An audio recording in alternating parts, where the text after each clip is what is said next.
आज मुंबईत पुन्हा बिल्डर दिलेला आहे आणि परत मुंबई एकदा तुंबाखोरी झालेली आहे. तुमची जेव्हा सत्ता होती तेव्हा भाजपने तुमच्यावरती आरोप करायचा किंवा शिंदे गटाने तुमच्यावरती आरोप करायचा. आज परिस्थिती नेमकी उलट आहे. खरं म्हणजे भारतीय जनता पक्षाच्या मुंबईच्या कारभाराला आता मुंबईकरांनी खूप म्हणजे विटलेले आहेत. केवळ आणि केवळ पावसाळ्याच्या अगोदर नाले सफाईची जी कामं होती ह्या कामामध्ये अदानीसारख्या ठेकेदारांनी नाले साफ करायचे ठेके घेतले आणि पूर्णपणे ते कचऱ्यातून पैसे उकळण्याचं काम केलं, बाकी काही केलेलं नाही आहे. आणि म्हणून मिठी रिव्हर असेल, वाकोला नाला असेल किंवा इतर मोठमोठे नाले हे सगळेच्या सगळे तुडुंब भरले होते. आणि त्यामध्ये पाऊस आल्यानंतर आज मुंबईची जी दुरावस्था झालेली आहे, मुंबईची तुंबई झालेली आहे. आणि एवढंच नव्हे तर मॅनहोल उघडे ठेवून ज्या पद्धतीने काम करायचा प्रयत्न चालतो प्रत्यक्ष महापौराच्या दौऱ्याच्या वेळेलाच एक अधिकारी मॅनहोलमध्ये पडला. परवाच्या दिवशी 2 दिवसापूर्वी दुसरा एक पडला. आजपर्यंत 12 जण ह्या मॅनहोलमध्ये पडून मृत्युमुखी पडलेले आहेत. त्यामुळे भारतीय जनता पक्षाला मुंबईमध्ये काम करण्याचा नैतिक अधिकारच राहिलेला नाही. केवळ आणि केवळ आत्ताच्या मुंबईकरांची जी होत असलेली त्रेधा तिरपीट आहे त्याला पूर्ण जबाबदारी भारतीय जनता पक्षाचा कारभार आहे मुंबईचा. झाडांमुळे देखील पडझड मोठ्या प्रमाणात होते. का शालेय बसवरती देखील झाडं पडलं होतं. दादरच्या फुल मार्केट परिसरामध्ये देखील झाडं पडलं. कारण जे सर्वेक्षण झालं झाडांचं हे कुठेतरी संशयास्पद वाटतंय का? कारण झाडांची पडझड होऊन मोठ्या प्रमाणात नुकसान होते. पावसाळ्याच्या पूर्वी सर्व झाडांच्या फांद्यांची छाटणी करणं किंवा कोसळणार म्हणजे पडण्याच्या स्थितीमध्ये असणाऱ्या झाडाला पूर्णपणे तोडणं ही जबाबदारी महापालिकेची असते. शेकडोच्या संख्येने आज झाडं अशी आहेत की ती कधी पडू शकतात, कधी अपघात होऊ शकतो. परंतु दुर्दैवाने महापालिकेच्या अधिकाऱ्यांनी त्याकडे दुर्लक्ष केलं. म्हणूनच त्या दिवशी एका निरपराध छोट्या शाळकरी मुलाला आपला जीव गमवावा लागला. अनेक ठिकाणी असे प्रकार होतात. खुद्द आमच्या इमारतीमध्ये सुद्धा जे झाड पडले त्याची तक्रार गेल्या 1 वर्षापूर्वी केली होती. ते महापालिकेने अटेंड केली नाही. अखेर 4 दिवसापूर्वी ते झाड कोसळलं. सुदैवाने कोणतेही वित्तहानी किंवा जीवितहानी झाली नाही तिथे.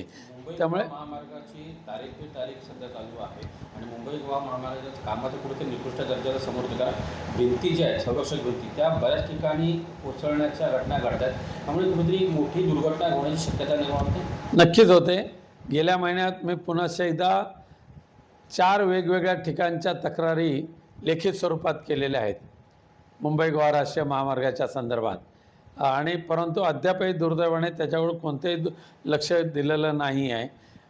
रायगड जिल्ह्यातील माणगाव ते इंदापूर हा तर मृत्यूचा सापळा पुन्हा एकदा बनलेला आहे. आणि ज्या ठिकाणीसुद्धा रस्ते झालेले आहेत त्या रस्त्यांचीसुद्धा दुरावस्था भयानक आहे. पूल कोसळायला लागलेले आहेत, रस्ते खचायला लागलेले आहेत. पण मुंबई गोवा राष्ट्रीय महामार्ग हा म्हणजे बेवारस असलेला महामार्ग म्हणजे मुंबई गोवा राष्ट्रीय महामार्ग असं म्हटलं पाहिजे. एक वेळ माननीय नितीन गडकरी साहेब ह्या मुंबई गोवाचा उल्लेख करायचे. मृत्यूचा सापळा म्हणजे मुंबई गोवा राष्ट्रीय महामार्ग. पण त्यावेळेपेक्षाही आत्ता अधिक भयानकपणे हा मुंबई गोवा राष्ट्रीय महामार्ग वाहतुकीला धोकादायक झालेला आहे. याची संपूर्ण जबाबदारी केंद्र सरकारचीच आहे, माननीय नितीन गडकरींचीच आहे. आणि त्याचबरोबर ह्या मुंबई गोवा राष्ट्रीय महामार्गाचं सुपरविजनचं जबाबदारी ज्या राज्य सरकारने स्वीकारलेली आहे त्या महाराष्ट्र राज्य सरकारची आहे. किशोरीताईंनी महानगरपालिकेमध्ये जाऊन अधिकाऱ्यांना जाब विचारला. त्याच्यामध्ये ऋतू तावडे यांनी त्यांच्यावर टीका केली. किशोरीताई रेकी करतात आमच्या कामकाजाचा आणि आमच्या अधिकाऱ्यांना का असं करत होतं. दोघांमध्ये खडाजंगी उडताना दिसते. पण महापौरताईचं सुद्धा ते जबाबदारी आहे. आमच्या किशोरीताईंना का जावं लागतं तर तुमचा दुर्लक्ष होतोय म्हणून किशोरीताईंना जावं लागतं. आणि किशोरीताई गेल्या म्हणून जर तुमचा जळपाट होत असेल तर तुम्ही कुठेतरी कमी पडताय असा त्याचा अर्थ आहे. ज्या पद्धतीनं मॅनहोलमध्ये माणूस पडला त्यानंतर भाजपचे प्रदेशाध्यक्ष यांचा एक संवाद समोर आला. म्हणजे कुठेतरी उपासात्मक म्हणजे हास्यविनोद करताना दिसते, गांभीर्यानं या ठिकाणी दिसले नाही भाजपचे मुंबई प्रदेशाध्यक्ष. दुर्दैव आहे ते मुंबईकरांचं. परंतु त्याचबरोबर उपमहापौर जे आहेत यांनीसुद्धा ज्या परखड तिखट भाषेमध्ये प्रतिक्रिया दिली ते सुद्धा कौतुकास्पद आहे. पण ज्या पद्धतीने भारतीय जनता पक्षाच्या प्रदेश अध्यक्षाने चेष्टा केलेली आहे आपल्या भाषणामधून, ती मुंबईकरांची ती केलेली चेष्टा आहे, महापालिकेची किंवा त्यांनी सभागृहाची ती नाही आहे. साठवणूक केली तिथे. हो, प्रदेशाध्यक्ष अमित साटम. उद्धव ठाकरेंच्या व्हिडिओग्राफी किंवा फोटोग्राफीविषयी नितेश राणेंनी देखील टीका केली आहे. कुठेतरी लग्नाच्या अरे नितेश राणेला काय ट्यूट्यू करण्यापलीकडे काय राहिलेलंच नाही शिल्लक. सिंधुदुर्गची अक्षरशः सस्य उलपट केलेली आहे. सिंधुदुर्ग म्हणजे ड्रग माफियांचा अड्डा झालेला आहे.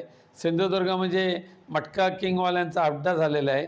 आणि सिंधुदुर्ग म्हणजे मारामारी, हत्या, हिंसाचार यांनी तयार झालेला सिंधुदुर्ग आहे. त्यामुळे पोलीस प्रशासन पूर्णपणे अपयशी ठरलं आहे. आणि पोलीस प्रशासनाचा आधार म्हणून असलेले पालकमंत्री हे 1001% फेल्युअर झालेले आहेत. मुख्यमंत्री असं म्हणतात की अणुऊर्जा प्रकल्प इंडिपेंडन्स अजून ठिकाण ठरलेलं नाही. तरी त्या मुख्यमंत्र्यांनी देवगड तालुका, बारसू अशा पद्धतीची नावं आपल्या विधान भवनमधल्या स्टेटमेंटमध्ये केलेली आहेत. ठिकाण ठरलेलं म्हणजे देवगड तालुका तर ठरला ना, बारसूसुद्धा ठरलेलंच आहे. तिकडे पलीकडे रत्नागिरीला गावखडी हे सुद्धा ठरलेलंच आहे. हे नाही ठरलं म्हणून सांगा ना, एकही गाव आम्ही करणार नाही. म्हणजे गाव ठरलं नाही असं सांगण्यापेक्षा आम्ही कोणत्या परिस्थितीमध्ये अणुऊर्जासारखे घातक प्रकल्प आम्ही कोकणात आणणार नाही अशा पद्धतीची घोषणा मुख्यमंत्री महोदयांनी करावी. तुमच्याकडून सतत या प्रकल्पाने कुठलाही प्रकल्प आला की विरोध होतो, केवळ तुमच्या पक्षाकडून नाही, कोणताही प्रकल्प नाही. कोकणच्या विनाशाला कारणीभूत ठरणारे जे जे प्रकल्प येत आहेत त्या सर्व प्रकल्पांना आम्ही विरोध करणार म्हणजे करणारच. जैतापूरचा अणुऊर्जा प्रकल्प 1000 एकर जमीन हडप करून ठेवली, होऊ शकला नाही तिथे. त्यानंतर आलेला रिफायनरीसारखी घातक प्रकल्प कोकणाला परवडणारा नाही आहे. आता पुन्हा एकदा बारसूमध्ये अणुऊर्जा करायचं ठरवत आहेत. देवगडमध्ये मुणग्या आणि हिंदळ्याला अणुऊर्जा करायचं ठरवत आहेत. एक पाहिलं तर हे जे अणुऊर्जाचे प्रकल्प तुम्ही कोकणामध्येच का आणता? इतर कोणते प्रकल्प नाहीत का? मी खासदार असताना मी इथे टेक्स्टाईल पार्क आणा अशा पद्धतीची मागणी केली होती. पेपर मिल आणा ही मागणी आमच्या आनंद गीते साहेबांनी केली होती. पण सोलर पार्क या अणुऊर्जा जैतापूरच्या मोकळ्या जागेत सोलर पार्क उभा करा ही मागणी आम्ही केली होती. प्रधानमंत्री स्वदेश दर्शन योजना ही कोकणामध्ये तुम्ही लागू करा ही मागणी आम्ही केली होती. आणि त्यावेळेला जवळजवळ 190 करोड रुपये त्याच्यासाठी पहिल्या आणि दुसऱ्या टप्प्यात मंजुरी झाली होती. त्याचा अजिबात एक नवीन पैसा खर्च झाला नाही. म्हणजे जे कोकणला पूरक आहेत त्या योजना आणायच्या नाहीत आणि कोकणचा विनाश करेल अशा जर प्रकल्प आणत असतील तर आम्हाला विरोध करण्याशिवाय पर्याय नाही. खासदार नारायण राणे साहेब असं म्हणतात की जोडून काढू. ते नारायण राणेंची स्टाईल झाली. दुर्दैवाने खासदार झाले, मंत्री झाले तरीसुद्धा त्यांची जी हऱ्यानाराय वृत्ती जी आहे ती गेलेली नाही हे त्याच्यातून दिसून येते. आणि राणे स्टाईलने उत्तर देण्याचे दिवस गेले. आता आम्ही सुद्धा काय मेलेल्या आईचं दूध प्यालेलं नाही आहे. सचिन अहिर यांच्या पक्षप्रवेशानंतर, शिंदेच्या पक्षप्रवेशानंतर कुठेतरी सत्ताधारी मंत्र्यांकडनं सचिन आला आता बाकी टीम पण येईल असे देखील होत आहे. दुर्दैवाने त्यांना अद्यापही लोकांना विकत घ्यावं लागतंय. स्वतःच्या पक्षाच्या विचाराचे लोकप्रतिनिधी निवडून आणण्याची हिंमत ह्या लोकांमध्ये, सत्ताधारी पक्षाच्या लोकांमध्ये नाही. म्हणून दुसऱ्याचे आमदार खासदार करोडो रुपये देऊन त्यांना विकत घेऊन आपला पक्ष वाढवण्याचा प्रयत्न करतात. ही लोकशाहीचं दुर्दैव आहे. उद्याचं आंदोलन खूप महत्त्वाचं आहे.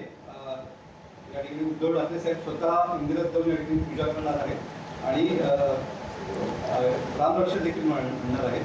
तुमचं आंदोलन नेमकं काय असणार, कसं असणार आहे? भारतीय जनता पक्षाने जय श्रीरामाचा जयघोष करीत ह्या देशामध्ये 10 वर्ष राज्य केलेलं आहे. आणि त्यामुळे दुर्दैवाने त्याच जय श्रीरामाच्या खजिन्यावर डल्ला ज्या पद्धतीने मारला जातोय हे पाहिल्यानंतर आता राम बचाव आंदोलन करण्याशिवाय पर्याय राहिलेला नाही आहे. करोडो रुपयाचा म्हणजे दानपेटीतून चोरले गेले. त्यानंतर ज्या सोन्याच्या हिऱ्याच्या विटा पाठवल्या होत्या त्याच्यापैकी जवळजवळ 1250 विटा चोरल्या गेल्या. आणि त्यामुळे रामाला चोरण्याची प्रवृत्ती जी आता वाढलेली आहे त्याच्या विरोधात माननीय पक्षप्रमुख शिवसेना पक्षप्रमुख उद्धवजी ठाकरे साहेबांनी उद्यापासून संपूर्ण महाराष्ट्रामध्ये आंदोलन चालू करायचं ठरवलेलं आहे. उद्या मुंबईमध्ये ठीक 4 वाजता दादरच्या हनुमान गोल मंदिरामध्ये विसावा हॉटेलच्या समोर आम्ही महाआरतीचं आयोजन केलेलं आहे.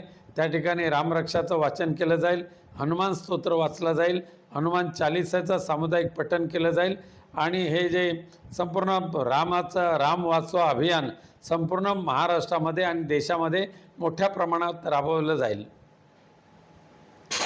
तर गेल्या काही वर्षाला पूरक व्यवसाय असे येत नाही. जे प्रकल्प येतात ते मारकच असतात. त्याचं नेमकं काय कारण आहे की कारण कोकणासाठी पूरक व्यवसाय आहे? परप्रांतीय भूमाफियांनी ज्या पद्धतीने कोकणातल्या जमिनी घेतलेल्या आहेत, अगदी दोडामार्गपासून ते दापोलीपर्यंत नव्हे तर पालघरपर्यंत ज्या पद्धतीने परप्रांतीय भूमाफियांनी कोकणची भूमी हडप केलेली आहे, त्या परप्रांतीय भूमाफियांचं भलं करण्यासाठी असे प्रकल्प आणायचे आणि त्या जागेला सोन्याचा भाव प्राप्त करून त्यांच्या तुंबड्या भरायच्या, यासाठी हे प्रकल्प आणायचा घातला जातो आहे.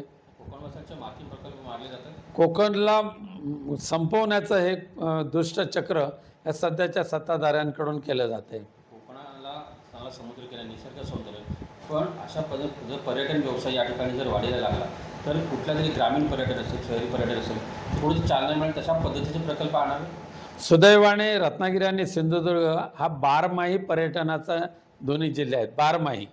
इतरत्र देशामध्ये जे पर्यटक आहेत ते सिझनेबल आहेत, पण कोकण आणि सिंधुदुर्ग आणि रत्नागिरी हे 12माही पर्यटनाचे आहेत. या ठिकाणी 12माही पर्यटनाच्या दृष्टिकोनातून योजना आखल्या तर कोणत्याही मोठ्या प्रकल्पाची गरज नाही आहे. आज स्कुबा डायव्हिंगसारखे प्रकल्प पूर्ण कोकणामध्ये चालू झाले तर त्यावर काम करणारा युवकाला दर महिन्याला किमान 1 लाख रुपये तो कमाई करू शकतो. हे आमच्या मालवण देवबागमध्ये दाखवून दिलेलं आहे. गेल्या काही वर्षामध्ये गोव्यापेक्षा कोकणाकडे पर्यटकांचा कल वाढलेला आहे. कारण एअर इंडिंग असेल किंवा विकेंड असेल त्यावेळेला पर्यटक हे मोठ्या संख्येने कोकणामध्ये दाखल होतात. कारण कोकणातलं खास करून सौंदर्य जे आहे ते गोव्यामध्ये नाही आहे. गोव्याची संस्कृती आणि कोकणची संस्कृती याच्यामध्ये जमीन आसमानाचा फरक आहे.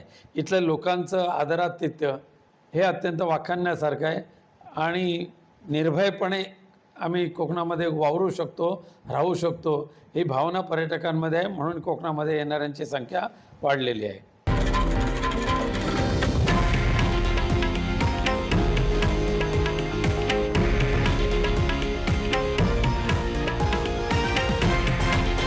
हे आहे देशातील नंबर 1 न्यूज नेटवर्क आणि आपण पाहत आहात TV9 मराठी, एकमेव.